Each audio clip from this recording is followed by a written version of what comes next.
In the last 2 days, Onesmus Kipchumba Murkomen, the Cabinet Secretary for Interior, has sounded the alarm that tear gas canisters are in the hands of civilians, which he now wants investigations, and has tasked the Inspector General of Police, Douglas Kanja, to find out how this happened.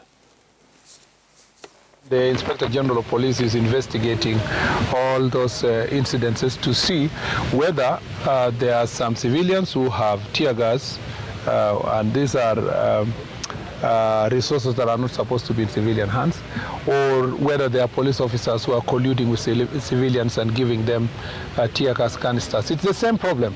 It's not unique to tear gas only. But CS, with all due respect, this is not a mystery. It's an accountability question. Kenya does not manufacture tear gas. It is imported under tightly controlled licenses for one purpose: law enforcement, primarily for use by the National Police Service. This is not sugar or rice or maize that passes through the open tender system.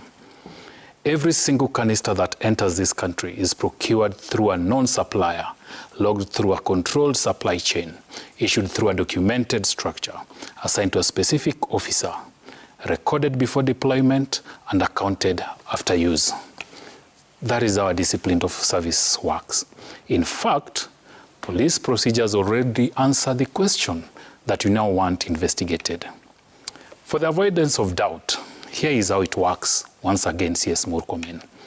An officer commanding a station must sign for every round of ammunition, every firearm, and every tear gas canister issued. There are registers, movements, and records for before and after action. When they are returned, this is logged.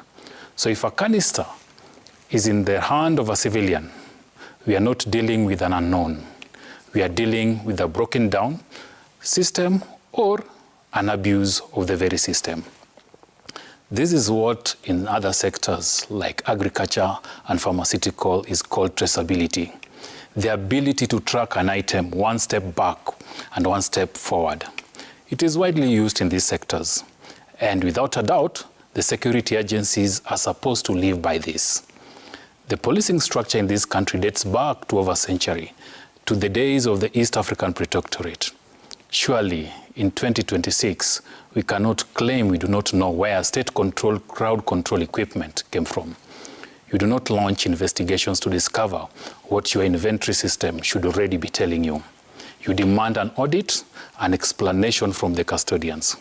So CS Murkomen, you enforce command responsibility in this, because the officer who signed for this equipment are not faceless. They're no strangers.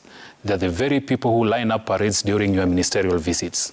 They brief you and escort you, as well as usher you into their stations across the country.